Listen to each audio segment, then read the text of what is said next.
말씀이 더라.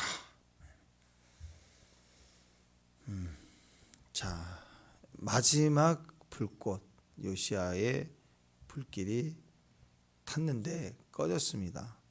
실패했습니다. 그리고 너무도 39세 갑자기 죽게 되었습니다. 그 죽음이 남의 전쟁 잘못 끼어서 그냥 팩 죽고 어리석게 죽고 그런 죽음이 아니라고 그랬죠. 하나님의 사명이 여기까지. 그리고 오히려 요시야의 허무한 죽음 같아 보이는 그 죽음으로 인해서 하나님 마음을 더 다름질하게 되고 주님이 더 뜨거워져서 빨리 멸망으로 가도록 주님이 촉구하셨다. 그래서 이제는 수리를 하는 부분이 아니라 옮겨야 되는구나, 재건해야 되는구나. 그래서 주님이 오실 수밖에 없는, 또 개혁의 자리를 다시 회복시켜 주면 변화가 될 줄 알았더니 그게 아니기 때문에 완전히 새로운 세대로 다시 성전까지 다시 무너뜨리고 다시 하나님 새롭게 하시겠다. 이 성전으로 안 되고 하나님의 성전으로 가능하구나 해서 예수님과 관계성을 제가 말씀을 드렸습니다. 그래서 6월절에 회복이 되고 그리고 다시 주님이 이 땅에 드디어 오신 것 같이 그 길을 예비한다. 성전 정화의 사명이 있었다. 300년 전에 이미 요시야 이름이 예언됐다고 그랬죠. 그래서 성전 정화, 그래서 안팎으로 거룩함을 회복하게 하고 성전 정화의 마지막 불꽃은 명령으로 깨끗하게 하는 게 아니라 본인이 짊어지고 죽는 거죠. 예수님처럼 요시야가 그리고 죽게 되었다. 그 영적 의미를 두고 요시야의 개혁이 결국 이제 겉으로는 실패한 것처럼 보이지만 그렇죠. 아들 자손 대대로 엉망이 됐잖아요. 지금 또 아들 3명, 손자까지 4명을 마지막 왕위로 이으시지만 다 끝났다. 한 명도 그 4명 중에 한 명도 정상이 아니었다. 그러니까 겉으로 보면 이 엄청난 그 마지막 불꽃의 개혁이 실패한 것처럼 보이지만 하나님은 그의 헌신과 믿음의 도리 또 충성을 받으시고 주님이 더 오실 수밖에 없는, 그래서 심판이 땡겨질 수밖에 없는, 그래서 성공은 실패가 절대 아니다.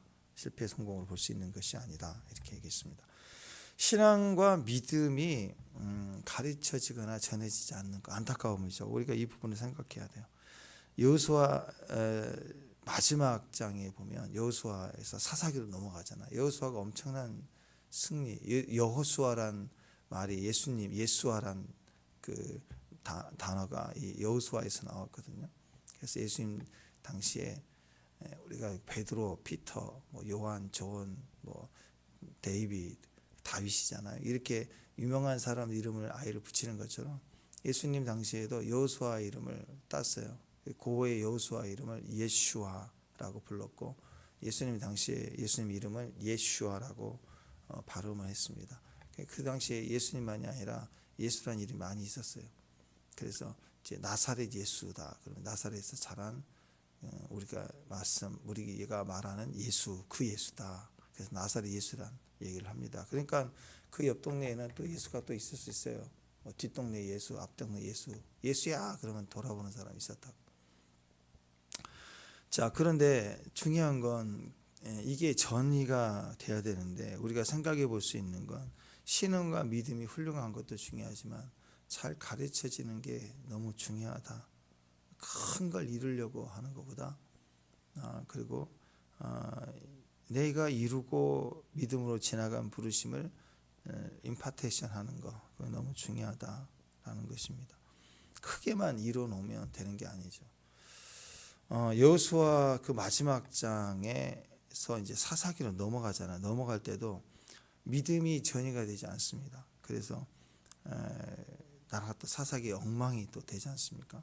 요시야 이후에도 믿음이 잘 계승이 되지 못했어요. 물론 영적인 의미를 가지고 있지만 그러나 계승되지 않는 믿음은 또 다른 고통을 낳게 되는 것 같습니다.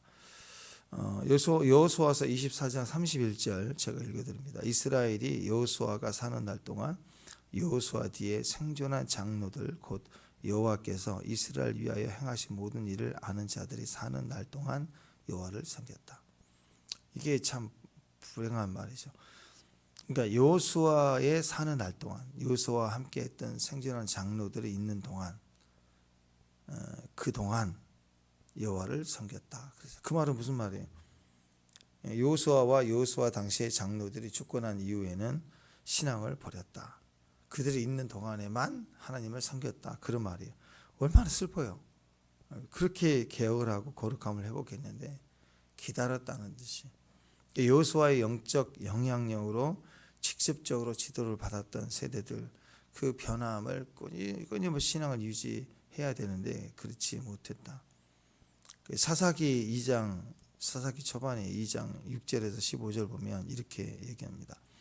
백성이 여호수아가 사는 날 동안 여호수아 뒤에 생존한 장로들 곧 여호와께서 이스라엘 위하여 행하신 모두 큰 일을 본 자들이 사는 날 동안 여호와를 섬겼다. 또 반복되죠. 여호와의 종 눈의 아들 여호수아가 110세의 죽음에 무리가 그의 기업의 경내 에브람 산지 가스 산 북쪽 딥낫 헤레스에 장사했고 그 세대 사람도 다 조상에게로 돌아갔고 그 후에 일어난 다른 세대는 여호와를 알지 못하며 여호와께서 이스라엘 위하여 행하신 일도 알지 못하였더라. 이스라엘 자손이 여호와의 목전에 악을 행하여 바알을 섬기며 또 바알이에요. 애굽 땅에서 그들을 인도해 내신 그들의 조상은 여호와 하나님을 버리고 다른 신들 곧 그들의 주위에 있는 백성들의 신을 따라 그들에게 절하며 여호와를 진노케 하였다. 이 역사가 계속 유다 망할 때까지 계속 반복돼요. 그러니까 이 지구의 이 중력이 있잖아요. 새가 날갯짓을 하면 자유롭게 창공을 나른 것 같지만 날갯짓을 안 하면 이 죄의 끌림은 다시 그 자리로 가는 거예요. 계속 생각과 마음이 다시 옛사람으로 가는 거예요. 근데 더 창공으로 올라가야죠. 여러분, 새는요 참새 같은 거 날아간 거 보세요. 참새는 낮은 데로 날아가니까 계속 앉아있든지 날아가는 새는 부지런히 날갯짓을 해요. 여기 참새 날아갈 때 보면 막 부지런히 날갯짓을 합니다. 날갯짓을 안 하면 떨어져요. 그런데 독수리같이 매 정도 되잖아요. 높이 올라가는 새들. 높이 올라가는 새들은 날갯짓을 많이 안 해요. 그들은 바람을 타요. 날개를 딱 펼치고 가만히 쉬어요. 바람 타고 쉰다. 우리 신앙이 그래요. 지금 우리가 힘들고 어려울 때는 미친 듯이 기도하고 싸워야 돼요. 처절하게 싸워야 돼요. 수준이 낮으니까 멈추면 떨어지는 거야. 계속 떨어지는 거예요. 고도가. 근데 계속 나르고 올라가고 높아지고 그 싸움을 하면 그렇게 싸웠던 영역들을 다시는 싸우지 않아요. 그래서 내 옛사람, 내 현재 내 상황 말 한마디라도 싸워야 됩니다. 엄청나게 씨름해야 돼요. 제가 늘 얘기하죠. 한번 걷기 시작하면 다시 기어다니려고 하지 않는다. 그래요. 우리가 이 영적 싸움을 해야 되고 그리고 우리가 그것을 전이되고 올라가야 돼요. 그래서 높이 올라가면 공중에 있는 게 날개짓만 하고 계속 올라가는 게 아니라 여기서 생각할 때는 아이고 저 위까지 올라갈 때 엄청 날개짓 해야 되고 또 올라가서도 계속 바다다 하는 줄 알아요. 아니에요. 우리가 여기서 날개짓 살려고 생존하도 뛰어다니고 기도를 안 하면 살 수 없는 그렇잖아요. 돈 많은 원 쓰려면 엄청 믿음을 사용해야 써야 되는 수준이 있지만 그 재정과 환경이 풀어지고 올라갈 때는 싸울 일이 없어요. 그렇게 더 높은 차원의 수준으로 올라가야 됩니다. 그러려면 계속해서 나 한 사람으로는 안 돼요. 나 한 사람으로 같이 나눠지고 가르쳐줘야 되는 거예요. 그러니까 여호수아에서 마지막 장인 사사기로 넘어갈 때에도 여호수아의 서기도 나와 있고 사사기에도 나와 있는 이 말은 주님의 안타까움이죠. 이것이 전이 돼야 되는 거예요. 나눠져야 되는 거예요. 요시야 이후에도 똑같아요. 믿음의 계승이 잘 이루어지지 않아요. 3명의 자식과 손자까지 한 녀석도 담지를 못했어요. 이 엄청난 마지막 불꽃을. 그러니까 여러분 우리도 마찬가지입니다. 내가 잘 믿는 거 우리가 모든 것의 시작은 우리라고 그랬죠. 그렇지만 또 그 믿음이 계승되는 건 너무 중요해요. 그래서 철저하게 우리가 믿음을 살아가야 돼요. 첫째 아들 나오죠. 여호야김. 똑똑하지 못했어요. 그러니까 요시야 죽었을 때 사람들이 누구를 왕으로 세웠나? 아니 첫째 제껴. 둘째 해야 돼. 둘째가 똑똑하니까 사람들이 요시야 죽자마자 추대했어요. 왕이 그렇게 됐다고. 그러니까 둘째 아들 이제 동생이 요아스가 먼저 왕이 되었습니다. 셋째 아들은요 제일 쪼다 바보. 마지막 왕 시드기야. 그렇죠, 시드기야. 그래서 유다 정통으로 보면요, 그 기록으로는 마지막 시드기야가 왕이지만 유다인들도 수치라 그래서 기록상으로는 유다의 마지막이 시드기야지만 여호야긴이 그 조카가 마지막 왕으로 쳐줘요. 유대 전통에서는. 그러니까 이 셋째는 진짜 쪼다 찌질이에요. 오직 하면 바벨론도 너무 이놈의 하여튼 패죠. 잡아다가 패요. 주워 패갖고 눈깔 빼고 아들 다 보내 죽이고. 그러니까 대적 입장에서도 아주 징글징글하는 거예요. 징글징글. 본때로 보여주면서 끌고 갔다고. 기가 막히죠. 주님의 마음은 어땠을까? 요시야가 보고 있었으면 그 아버지는 어땠을까? 너무 고통스럽지 않겠어요?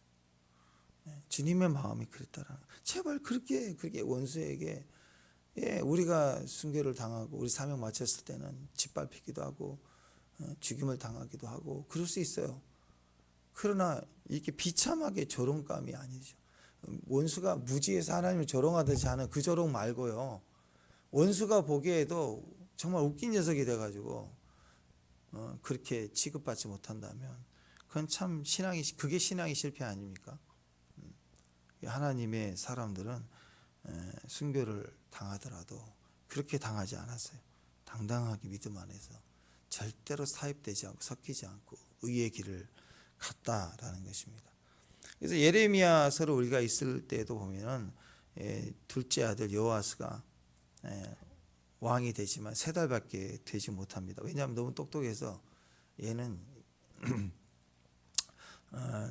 왕으로 좋은 기질을 가지고 있는 것 같아서 해왔지만 애굽에서 끌고 가죠. 왜냐하면 계속 반항할 것 같으니까 야 바꿔버려요. 얘 있으면 괜히 우리가 골치 아플 것 같아.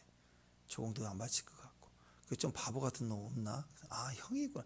그래서 백성들은 여호아스를 둘째를 좋아해서 왕을 세웠지만 침략자 입장에서는 멍청해야 되거든요. 시키는 대로 잘해야 돼. 그래서 띠란 녀석을 세워 그래가지고 3개월 만에 왕을 폐위되고 세운 왕이 첫째 영 다시 여호야김입니다. 11년 동안 비실비실거리고 왕이 됐어요. 그런데 그 후에 여호야김의 아들 여호야긴 왕이 되지만 3개월 10일 또 역시 또 3개월짜리로 이제 바벨론에 끌려갑니다. 그때 세운 왕이 요시야 셋째 아들 마지막 왕 시드기야. 또 11년 재밌어요. 3개월 11년 3개월 11년 3개월 10일 해봐야 3개월이니까 여호야김이 11년 동안 시드기야가 또 11년 동안 이렇게 마지막 왕위를 이어봤지만 3개월짜리나 11년간짜리나 다 그냥 하나님 앞에 선하지 못했다. 동일하게 계속 오늘 말씀에도 나오는 게 악을 행하였다. 하나님 앞에 악을 행하였다. 아버지 있을 동안 그 눈에 보이도록 개혁이 일어났는데 그걸 의도적으로 지키지 않고 바알을 또 섬기는 어리석음이 되었습니다. 4번의 기회를 더 준 거예요. 책 보면 뒤에 부록이 나오죠. 요시야는 우리가 전에 나눴지만 믿음의 계승의 자리에서 요시야 자체가 의미하는 건 기회였어요. 기회. 그러니까 요시야만 딱 빼면요. 요시야만 빼면 아몬에서부터 쭉 그대로 이어져야 맞는 거예요. 이게 가속도로. 그냥 멸망의 멸망. 문하세부터 시작해서 아몬에서부터 아주 악도 뭐 이스라엘을 터부켜 죽이는 이 그 흐름을 보세요. 히스기야 그 이해로 그 아들들 곤두박 치는 것이 지금 이대로 여호아스로 시작해서 쭉 가야 이게 이해가 되는 이 행진이라고. 멸망의 행진. 근데 그걸 마지막 불꽃으로, 그것도 보통 왕이 아니라 요아스라는 요시야라는 어마어마한 왕을 세워서 다시 하나님이 기회를 준 거예요. 그 있는 동안에 잘하다가 죽자마자 다시 또 그 기회를 잃어버린 인간의 모습이 그렇다나 마지막 기회를 잃어버렸어요. 그러니까 비참하게, 그리고 불옥처럼 또 4번의 기회를 또 줘요. 4번의 기회를. 근데 말씀으로 돌아오지 못했다. 자, 그래서 믿음의 계승, 영적 계승, 임파테이션이 그래서 중요합니다. 피를 나눈 자식은 아니지만 모세에서 여호수아로, 또 바울도 디모데, 이렇게 영적 전이가 일어나는 그 모습들을 보십시오. 강력했습니다. 피로 나눠진 관계가 아닐지라도 영적 임파테이션이 흘러가는, 엘리야가 엘리사에게 흘러가는 그 영적 계승은 강력한 것입니다. 디모데후서에 보면은 사도 바울은 1장에서 자신이 복음을 위해서 선포자, 사도와 교사로 세움을 입었다 이렇게 하면서 디모데에게 너는 나를 본받아라, 자신을 본받은 자가 되라 이렇게 얘기해요. 그러니까 부모는 나를 본받은 자가 되라라고 당당히 얘기할 수 있는 신앙이 돼야 돼요. 먼저 돼야 되고, 그리고 자기 확신이 분명해요. 나는 교사와 사도로 세워졌다라는 분명한 부르심이 있어야 돼요. 그 부르심을 본받으라는 거예요. 두 번째는 2장에 와서, 1장에서 디모데에게 그렇게 바울이 얘기하고는 2장에서는 내게 들은 바 충성된 사람들에게 너는 부탁하라. 너는, 내가 그랬으니까 너는 나를 본받아라. 그리고 이제 나에게 들은 바를, 신앙을 충성된 사람들에게도 너도 부탁해라. 전하라 이거예요. 전하라. 그러면 그들이 또 다른 사람들을 가르칠 수 있을 것이다 라고, 이건 믿음을 계속 흘려보내라는 뜻이에요. 믿음의 본을 보여서. 그러니까 바울이 디모데에게, 디모데는 충성된 사람에게, 아무에게 임파테이션이 안 되는 거예요. 충성된 자에게. 그리고 충성된 자들은 또 다른 사람에게 전할 것이다. 이렇게 믿음의 4대가 거론되고 있어요. 믿음의 4대. 그래서 저는 이거 굉장히 중요하다고 생각합니다. 그런 기도를 해야 돼요. 믿음의 3대, 믿음의 4대. 우리가 인생을 살면서 자식은 보통 3대 보잖아요. 할아버지 돼서 손자까지. 근데 영적으로는요 5대, 6대, 7대 다 될 수 있어요. 왜냐하면 옆으로 지금 동시대의 임파테이션, 영적 아버지, 영적 자녀로 흘러가면 그게 영적 계승이, 임파테이션이 계속될 수 있는 거예요. 그러니까 적어도 우리 눈에는 오늘 바울이 얘기하는 믿음의 4대까지는 갔으면 좋겠어요. 내가 분명한 것을 제자를 삼아서 내 자식이 될 수도 있고, 동료가 될 수 있고, 내가 전도한 사람이 될 수도 있고, 그래서 내 영적 아들로 삼아서 모든 것을 다 나누고 돌봐주고 함께하고, 그럴 때 그가 또 충성된 자에게도 가르치는, 그렇게 전해주구나. 근데 그 사람이 또 누군가에게 선교를 가서 또 전해줬다. 그 얘기를 들으면 이 믿음의 4대가 있다는 건 굉장히 행복한 거예요.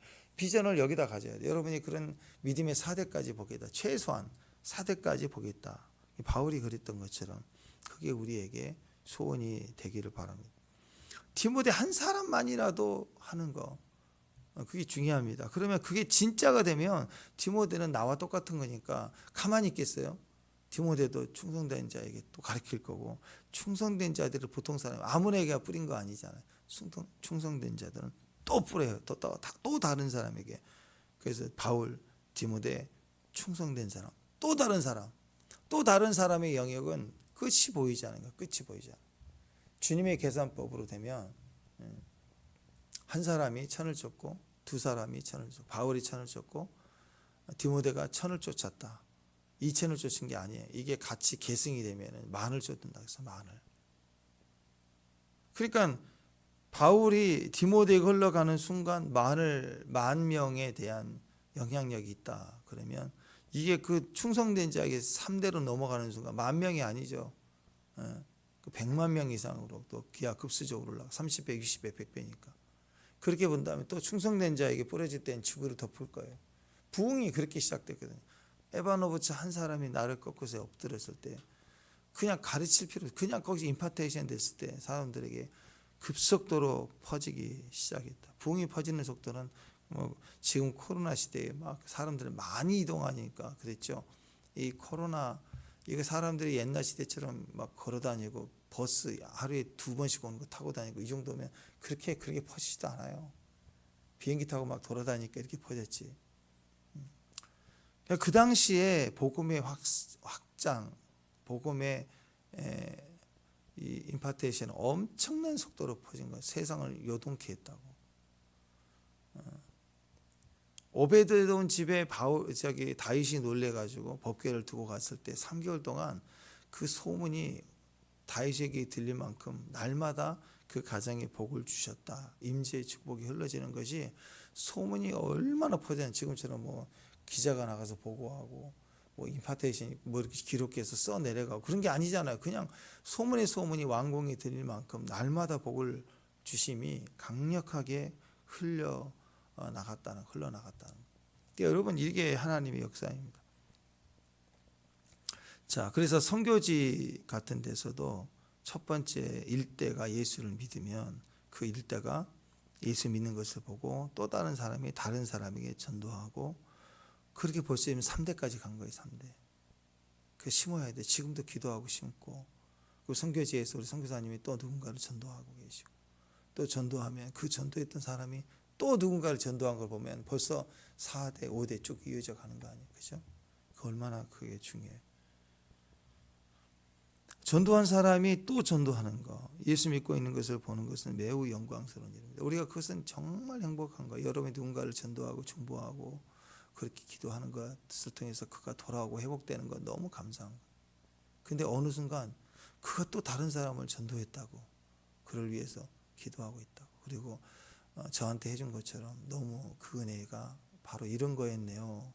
너무 저는 기쁘다고 똑같이 배운 대로 했더니 너무너무 잘한다고 너무너무 기분이 좋다고 그 전도한 걸 전해 들으면요. 그래서 나 이렇게 복음을 전해주고 이렇게 같이 말씀을 나누고 양육해주고 저를 위해서 기도해 줘서 고맙다고 그 모습 보면요. 너무너무 행복해요. 자기 자식도 귀하지만 할아버지가 되면 그렇게 좋다며요. 눈에 들어가다 그 자식도 그냥 대충이고 그랬던 아버지도 할아버지가 되고 나서는 막 너무 좋아가지고 막 입이 막 웃고 다니고 누구한테 얘기만 하면 친구들이 그럴 때는 아이 손자가 뭘 그랬다고 그렇게 했는데 진짜로 손자가 태어나면 막 너무 좋으시대요. 사람들이 할아버지가 되면 알 것 같은데 그렇지. 복음도 마찬가지예요. 그런데 그 열매들이 커질 때 너무너무 아름다워. 70대가 넘으면 인류학에서 70대가 넘으면 인류애가 생긴다. 보통 그렇게 얘기를 한대요. 그때는 내 새끼, 내 자식만이 아니라 모든 애들이 다 이쁘대요.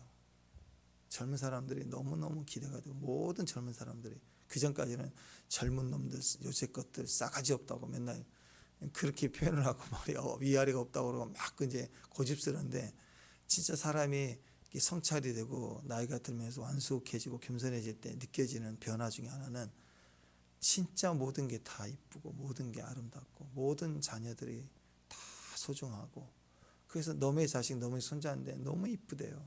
세상이 너무너무 귀하대요. 그래서 다 덮어줄 수 있고 품어줄 수 있는 여유가 생겨요. 정치하신 분들 70 넘은 거 보면 안 그런 것 같은데 하여튼 그게 그 정상으로 우리가 성장하고 성숙해 갈 때는 그런 인류애가 그때부터 그때 제일 행복하대요. 그래서 그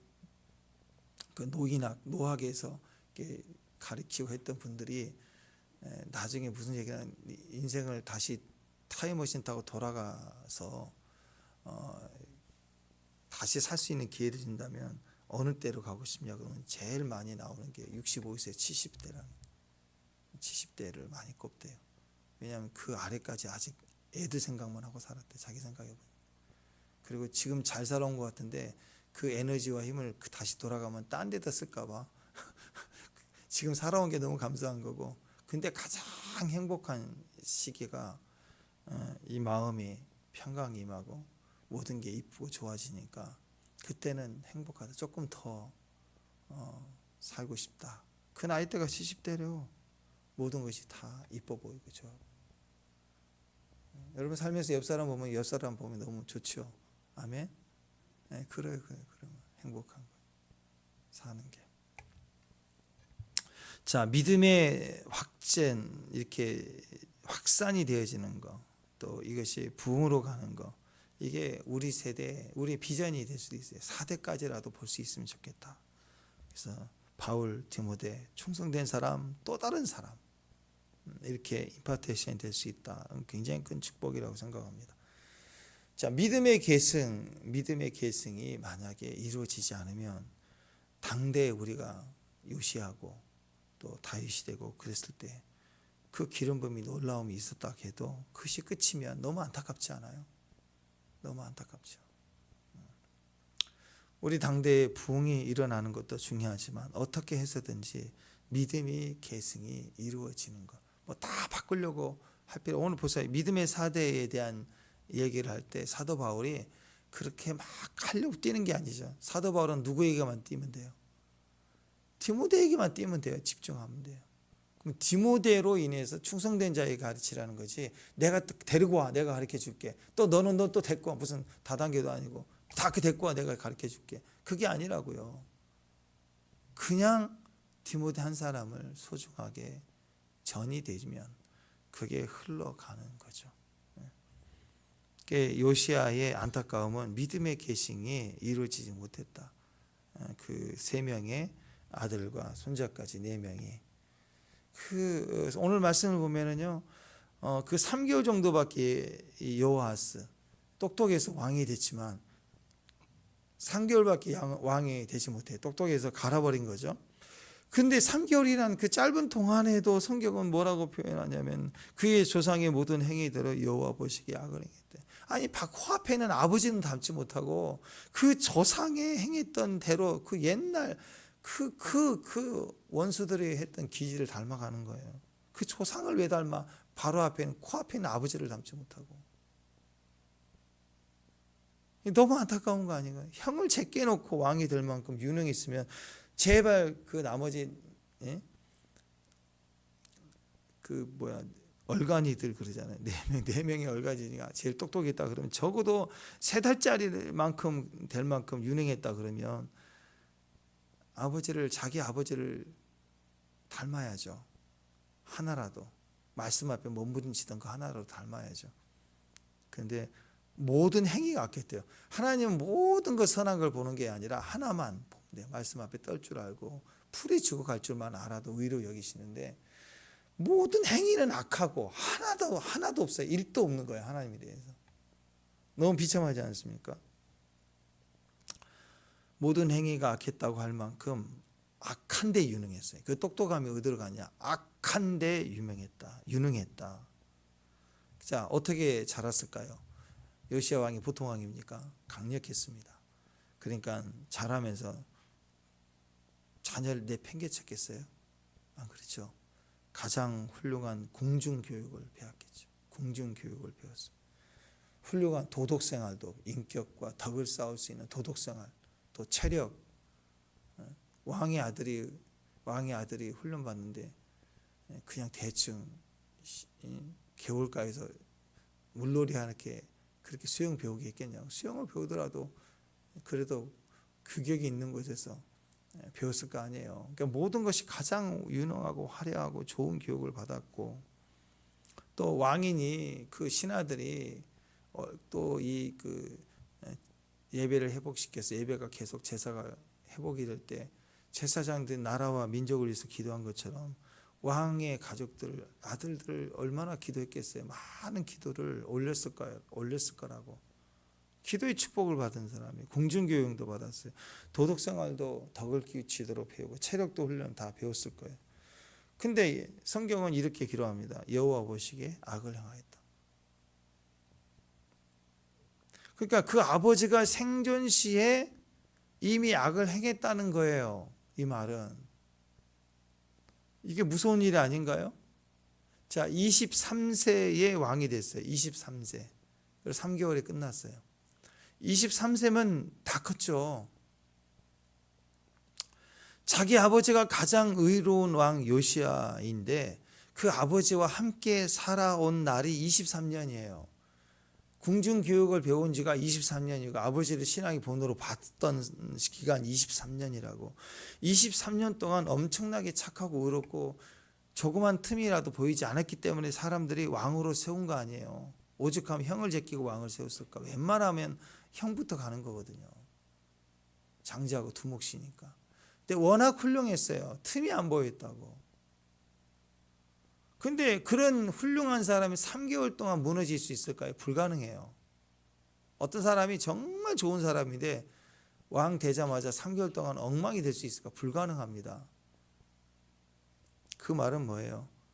생전 시부터 이미 겉으로만 행위만 딱딱딱 계산이 어떻게 하면 되는지 안다고.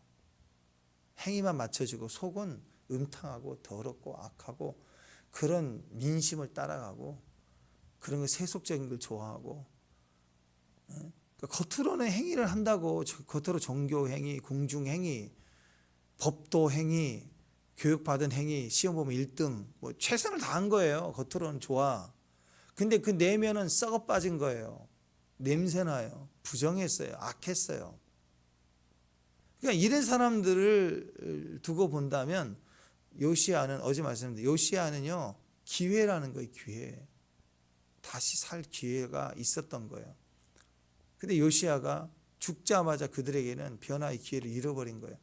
그 안에 숨겨져 있던 야망과 욕심과 더러움이, 음탕함이 드러나기 시작한 거예요. 여호수아가 있는 동안, 여호수아와 함께 했던 그 장로들이 있는 동안 이스라엘 백성들은 거룩했어요. 그러나 그게 없어지니까 어떻게 해요? 완전히 자기 세상, 자기 소견에 오른 대로 행하는 엉망이 된, 내가 왕이 되는 거, 그게 사사기 아닌가요? 그런 일들이 벌어졌다. 그러니까 하나님 앞에서 서야 됩니다. 사람 앞에서 잘 보이려고 하다가 사람이 있을 때는 조심하고 없으면 지 마음대로고, 이게 하나님 앞에 서지 못하는 옳지 않은 행위라는 거예요. 우리는 언어와 행동과 모든 것이 하나님 앞에 서 있어야 됩니다. 우리가 그게 진짜 찬양의 의미가 있는 거 아니에요? 그렇죠. 하나님 앞에 정직하게 늘 세워서 우리 약함이, 부족함이 있지만 가지고 날마다 주 앞에 나가서 엎드릴 줄 아는 거. 말씀을 발견하고, 어제 말씀을 발견하는 사람, 발견자가 되면 막 기뻐요. 보물을 찾은 것처럼 막 기뻐. 다윗은 말씀을 받았어. 말씀을 상징하는 게 법궤잖아요. 법궤를 찾았을 때 막 춤을 추잖아요. 너무너무 기뻐갖고. 우리 안에 그게 있느냐? 왜 말씀으로 기뻐 뛰는 게 없느냐? 그러면 이렇게 요시야의 아들들처럼 되는 거예요. 요시야는 뛰었는데, 다윗이 춤을 출 때, 그 말씀의 법궤를 가지고 춤출 때 그 얼마나 놀라운 잔치가 벌어져요. 근데 미갈은 판단하죠. 그러니까 뛸 줄 모르면 그래요. 뛸 줄 모르면. 요시야의 죽음의 의미는 기회였다. 하나님께 돌아오라는 마지막 기회. 그러니까 이 아들놈들은 요시야가 죽자마자 야, 내 세상이다 그랬겠죠. 그러다 망한 거예요. 코피 풀린 것처럼 망했다고. 근데 하나님 보시기에는 요시야가 있는 동안 그들을, 요시야를 통해서 붙들어 준 거라고. 그게 기회였는데. 근데 불행히도 요시야가 죽었을 때 이제 내 세상이라고요? 아이고, 기회 너 끝났다. 그 얘기. 기회 끝났다. 영원하지 않아요, 여러분. 영원하지 않아요. 기회 지나가기 전에 어서 추수합시다. 그렇죠? 10월달 지나가기 전에 우리 붙들고 기대해야 됩니다.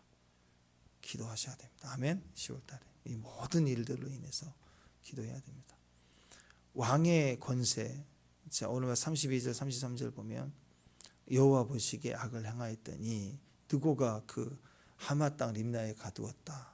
예루살렘 왕이 되지 못하게 하고, 그 다음에 금은 달란트를 벌금을 내고 가져갔다. 그 얘기죠. 자, 왕의 권세는요 미래를 향해 쌓아야 돼요. 과거에 쌓으면 안 된다고. 왕이 됐을 때 그 권세를. 그러니까 조상의 악을 행한 데에 그 힘을 썼다고, 이 바보가. 그러니까 이게 되돌아와요. 망한 거예요. 그러니까 힘이 생겼다 그러면 미래를 향해 이제 내가 얻은 이 흐름을 타야죠. 아버지 때부터 흘러온 흐름이 나에게, 내가 구테타 일으켜서 내 힘으로 왕이 된 게 아니잖아요. 그죠? 아버지로 또 받은 거잖아. 흘러 보냈잖아. 그럼 그 흐름을 타고 가야 되는 거예요. 근데 그 힘을, 그 미래의 흐름을 타고 가야 되는데 과거로 거슬려서 무슨 구테타 일으켰던 것 마냥 엉뚱한 데다가 힘을 쓰다가 망한 거죠. 요셉이 총리 되고 나서 힘이 생겼을 때 이걸 복수하는데, 과거 청산하는데 썼다면 어떻게 됐을까요? 자, 바로가 왕이자 모든 권세 힘을 다 줬어요. 예. 그러면 이제 총리가 되는 순간 이제 적폐청산 들어간다 그러면 피바람이 누구부터 불어와요? 보디발 집안부터 가야죠. 보디발 부인 불러내. 또 그런 정치인들은 정략 결혼이니까 거의 신하들 속에 연결되어 있는 그 씨를 다 말려야죠. 다. 예, 보복할 수 있으니까. 궁중에 피바람 도는 거예요. 아줌마, 나 유혹했지? 나 억울하게 감옥 보냈지? 아줌마! 그러면서 그냥 집어넣으면 돼요. 복수. 술 맡은 간원장 이리 와. 기억력이 그렇게 없어? 나 애타게 나 잊어버렸다며. 나 기억해? 하면서 쳐버려요. 네 죄를 알렸다. 이제부터 나 잊지 않도록 내가 철저하게 나라는 사람을 기억해 나게 해줄게. 야, 거꾸로 매달아라. 그래서 물에 집어넣어라, 빼라. 나 기억나니? 집어넣어라, 빼라. 나 기억해? 그걸 본때로 보여줘야 모든 사람들이, 아, 요셉은 기억해야 되는구나. 요셉이 잊어버리면 큰일 나는구나. 막 이렇게 한다고. 하만이 그랬잖아요. 높이 자기를 높여가지고 이렇게 행진하게 하소서. 어떻게 해서든 자기를 기억나게 하려고. 인기에 몰라고. 그리고 이제 또 이왕 칼 드는 바람에 백성들이 원하는 일을 해줘야지. 또 백성들이 막 싫어하고 힘들었던 사람 다 숙청해버리고, 그럼 인기가 오를 거 아니에요. 정치가 그렇게 간다 그러면 어떻게 되겠어요? 그 다음에 야, 군대 보내. 그래가지고 형들 찾아가서 끌고 와가지고 나 팔았지. 뭐 이렇게 가면 어떻게 되겠어요? 그 요셉이 안 되는 거죠. 전승에 보면 성경에는 없지만 요셉이 총리 되고 나서 찾아간 곳이 있대요. 유대 전승에 보면 휴가를 얻어가지고 어디를 가냐면 자기를 구덩이에 빠뜨려서 죽이려다가 넣었다가 나중에 팔았잖아요. 그 구덩이 찾아갔대요. 거기 무슨 기념 교회 같은 거 만들어놨어. 근데 요셉이 거기 가서 하나님께 감사했대. 예배하고. 이 구덩이 없었으면 난 여기서 물이 차 있었으면 죽었을 텐데 물도 없고 여기 보관되다가 애국으로 팔려갔다고. 그래서 총리된 것에 대해서 하나님께 감사했다고. 근데 복수했다고 생각해 보세요. 성격이 엉망이 됐겠죠. 너는 끝, 이제 그만, 그랬겠죠. 그러니까 여러분, 요셉이나 우리나 힘을 과거에 있으면 똑같이 망하는 겁니다. 미래에다가 하나님이 이 힘을 왜 주셨을까? 지금 나를 왜 이 자리에 세웠을까를 생각하고 미래로 봐야 돼요. 미래로. 교회 안에서도 미래로 봐야 돼요. 모든 것은 미래로 봐야 돼요. 근데 가정 안에서 상처가 되고 싸우는 건 다 과거로 보잖아요. 그죠? 나는 집에 오면 나그네야. 나는 과부야. 남편이 없어. 외로워. 애들은 나는 엄마 아빠가 없어. 나한테 뭐 해주셨나요? 나를 왜 낳으셨나요? 막 그러고 왜 나한테 이렇게 해주냐. 맨날 그 상처는 과거에 일어난 걸 붙들고 사는 거 아니에요. 힘 생기니까 들이대는 거고 역기능이 되는 거 아니에요. 근데 이걸 사명으로 봐야죠. 예. 나는 과부야 그러지 말고 애들은 고아 같네. 남편은 나그네 같네. 불쌍하다. 사명으로 봐야 돼요. 남편은 집은 우리 집은 과부가 있고 고아들만 있네. 그 남편이 사명으로 봐. 애들도 우리 엄마 아빠는 행복하지 않은 것 같아요. 아빠는 나그네고 엄마는 과부 같아요. 그러면 애들이 뛰는 거고. 그렇게 상대를 사명으로 봐야 돼요.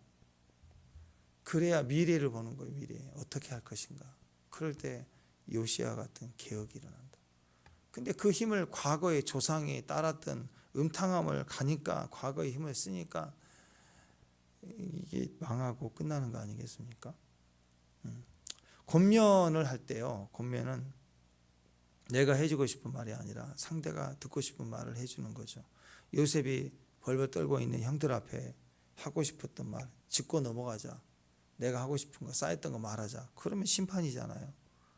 근데 뭐라고 그랬어요? 당신들이 나를 이곳에 팔았다고 해서 근심하지 마소서. 한탄하지 마소서. 하나님이 생명을 구원하시려고 나를 당신들보다 먼저 보냈나이다. 미래적인 얘기를 하잖아요. 나는 팔려온 사람이 아니라 먼저 온 사람입니다. 과거로 따지면 나는 팔려온 사람이라고. 니들이 팔았다고. 그럴 거 아니에요. 근데 나는 먼저 온 사람입니다. 이것에 대해 책임을 질 수 있습니다. 책임지려고 먼저 왔어요. 하나님의 사람들이 그렇다는 거예요. 큐티 하잖아요. 큐티 하면 내가 어떻게 반응하고 말을 해야 될지 그게 나오는 거 아니겠습니까? 상처로, 과거로, 옛날에 그걸 짚고 넘어가려고. 자기가 판단하는 거 그것 가지고 말하는 게 아니라 미래적으로 해석해야 돼. 사명으로 해석해야 된다.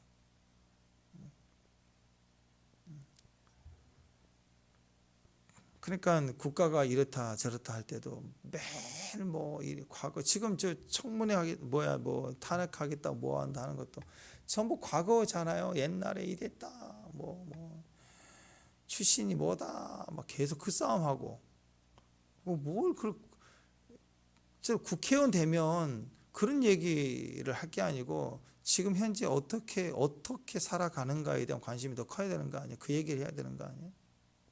근데 지금 모든 에너지를 거기다가 막 끌어내려고, 누가 되면 또 끌어내려고 계속 그 싸움을 하는 거예요. 짚고 넘어가려고 하는. 뭘 짚고 넘어가요? 짚고 넘어가면서 가정 파탄나고 교회 파탄나는 게 좋아요? 사명으로 가야죠. 내가 살려내기. 나는 무슨 일을 하지? 그러니까 이 대한민국을 살려내는 방법은 세상에 없어요. 교회가 살려내야 되고, 교회는 엎드려야 돼요. 엎드려서 교회는 교회다운 기준을 가지고 하나님 앞에 설 때 이 나라가 변화가 되는 거예요. 국가에서요, 뭐 골목길마다 CCTV 달고 뭐 이제 30km에서 20km 줄이고 막 그렇게 한다고 막 법을 계속 세밀하게 막 때려서 카메라로, 이제 경찰이 안 떠도 카메라로 다 찍어서 이제 벌금 때리고 하면 막 더 범죄율이 떨어지고 좋을 것 같잖아요. 아니에요. 도덕적 그 기본 양심 수치가 떨어지면요, 법을 아무리 강화해도 안 돼요. 법은 몇 가지, 우리가 상식적으로 이건 안 되지라는 기준을 많이 가지고 있을 때 법은 몇 가지 부족해 보여도 이 사회가 돌아가는 거라고. 요즘 아이들이 그래요. 요즘 우리 어렸을 때 제가 중학교 1학년 교복 입고 가고 그럴 때만 해도요, 동네 아이들이 그 담배 피는 아이들 있잖아요. 일찍 배운 애들이 골목에 피다가도 모르는 사람이지만 어른들이 지나가고 뭐 고등학생이 지나가면 해도 안 피웠다고 이렇게 숨었다고 지나간 때야. 요즘에는 안 그래요. 뭘 봐요? 그리고 난 심각하게 생각한 게, 아이들이 숙제를 해야 되는데 안 하고 학교 갈 때 아무렇지도 않대. 선생님께 미안하고 혼나거나 뭐 이런 두려움이 없대요. 숙제를 안 했으면 좀 마음이 좀 눌려야 되는데 부끄러움이 없대요. 나는 할 일을 못했다는 그런 눌림이 없대요. 요즘 애들이. 그리고 잘못을 해도 내가 생각하기에 잘못한 만큼에 대한 벌칙이면 이해가 되는데, 이해되지 않는다, 좀 과하다 싶으면 막 들이대는 거고. 약속을 해서 지키지 못하면 미안해야 되는데 미안해하지를 않는 세대예요. 부끄러움이 없는 세대예요. 걱정이 안 하는 세대예요. 전혀 다른 세대가 시작이 됐습니다. 그러니까 법을 제정하고 규칙을 제정할수록 더 선생님들도 힘들고 더 어려운 거예요. 그 사회에 살아가야 될 애들도 자기들끼리도 힘든 거예요. 그러니까 여러분, 교회가 세상의 빛입니다. 교회가 교회다운 하나님 앞에 떨 줄 아는, 말씀 앞에 떨 줄 아는 기준을 가질 때, 양심이 살아가고 사회적인 도덕 수치가 살아날 때 이 사회가 법으로도 해결하지 않아도 충분히 굴러갈 수 있도록 회복이 된다. 여러분, 교회가 교회다운 게 너무 중요해요. 그래서 그런 사람이 교회에 필요합니다. 그런 사람이 가정에 필요합니다. 요시야 같은 사람이 필요해요. 끝까지. 오늘 말씀에는 내가 믿음의 4대까지 가는 비전을 좀 가졌으면 좋겠습니다. 믿음인 디모데에게 복음을 전하고 그의 약함을 내가 붙들고 기도하는 거 끝내지 말고 가르침이 되고 나눔이 돼서 그가 또 다른 자에게 전해줄 수 있는 그 가속력을 줄 수 있는 그 믿음의 계승이 일어나기를 주님의 이름으로 축원합니다. 기도하겠습니다. 하나님 감사합니다. 우리가 하나님의 말씀의 뜨거움을 가지되 그 흥분이 아니라 말씀을 가르치고 말씀을 전해줘서 그 말씀이 또 다른 사람에게 책임져주고 능력이 되는 말씀의 능력이 되도록 나눠지고 흘려보낼 수 있는 그래서 믿음의 4대가 되는 큰 축복의 전이가 일어나기를 소망합니다. 우리로부터 우리 교회 우리 가정에서부터 아름다운 임파테이션이 되도록 주께서 도와주옵소서. 예수님의 이름으로 기도합니다.